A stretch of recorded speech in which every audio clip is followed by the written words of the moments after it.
Ladies and gentlemen, welcome back to the analysis of YOLENO TV.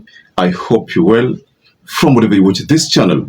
During one of Barack Obama's address on elections, an address which took place in South Africa and Cyril Ramaphosa was in attendance, Obama decided to deliver a statement which was targeted at Samia Suluhu. So in this analysis, ladies and gentlemen, I'd like us to go direct into this statement that Obama delivered concerning what happened in Tanzania. And this is what he said. Stop pretending that countries that just hold an election where sometimes the winner somehow magically gets 90% of the vote because all the opposition is locked up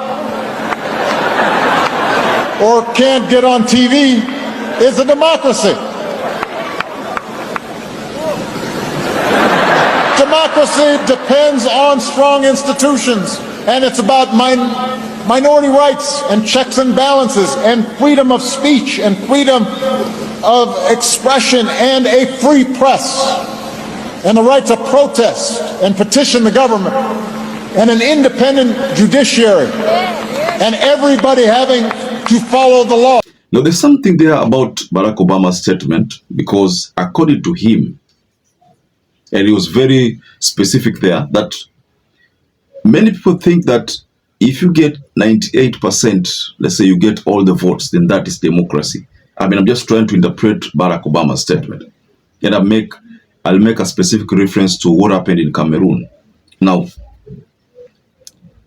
of course, nobody is buying the fact that it's possible that 98% could have voted for one person. Of course, at least we could have had something like 60%. So what Barack is saying is actually in line with my thinking. Because when looking at the case of Cameroon, whereby Paul Biya got re-elected by force, I'm saying by force because the citizens there don't still believe that he is again the president. Mon objectif, mes chers compatriotes. But come to think of this, in Cameroon, the winner had slightly above 50%. But in Tanzania, the winner almost had 100% of the votes. That is now where Tanzanians draw the line.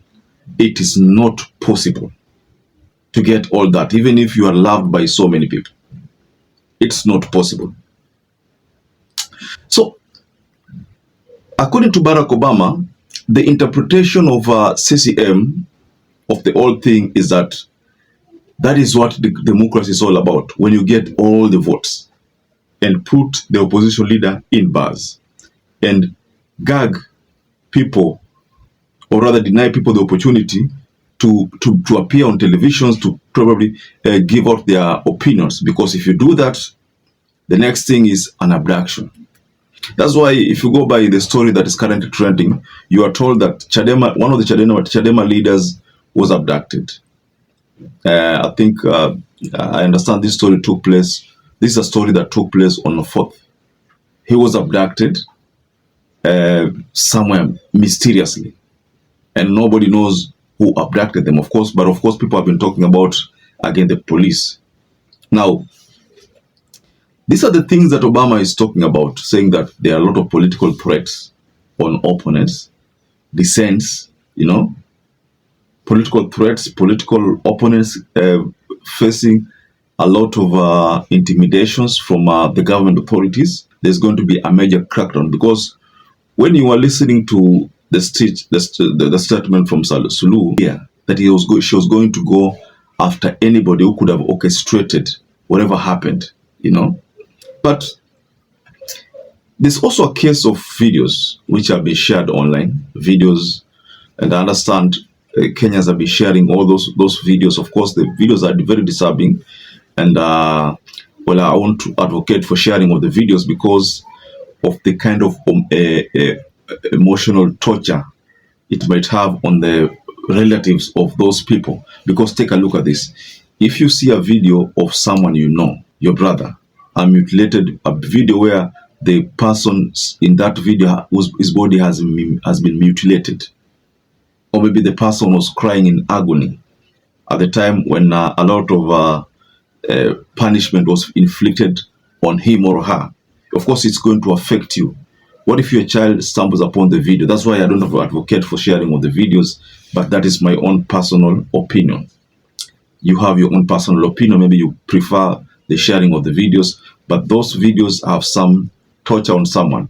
Because take a look at this. If those videos, 5 years down the line, you still see the videos, because if they are shared online, most likely these videos will be online, but they will always be online. So it means it reached a time whereby maybe you have forgotten about this unfortunate situation, but you still stumble upon the video. What if your child stumbles upon the videos? So that's why I don't advocate for sharing of those videos, but again, that's my personal opinion. So on to Barack Obama, the president of the former president of US. Obama has always been advocating for democracy, and he believes in the rule of law. So because he believes in the rule of law and he has been advocating for democracy, that is why he is differing with what Tanzania people are calling democracy, that a leader has received all the votes. So that is democracy. It's not possible for you to be loved by everyone. Obama was loved by so many people in US, but re-election, when he was re-elected, he survived by just a slim margin. Because of course, when you're serving for your first term, many people will always want to have you as their president.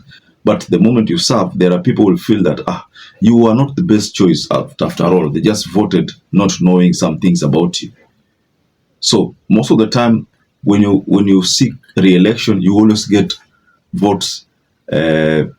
Normally your votes reduce, So it's not possible that every Tanzanian loved Samia Suluhu, so all of them voted for Samia Suluhu, and then that's called democracy. That is the thing that Barack Obama is against.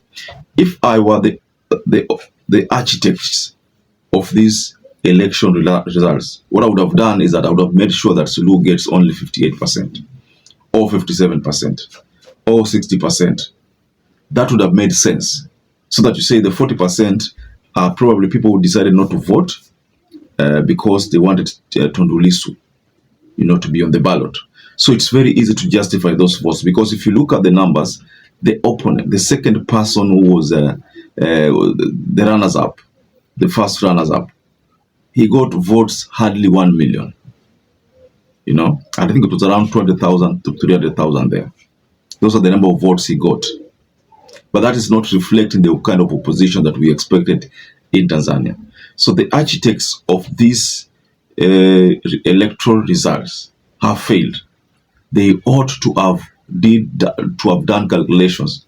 Let's say, for instance, in 2022, Ruto knew very well that he only had to win by a certain percentage to cross 50%, because it's 50 plus 1.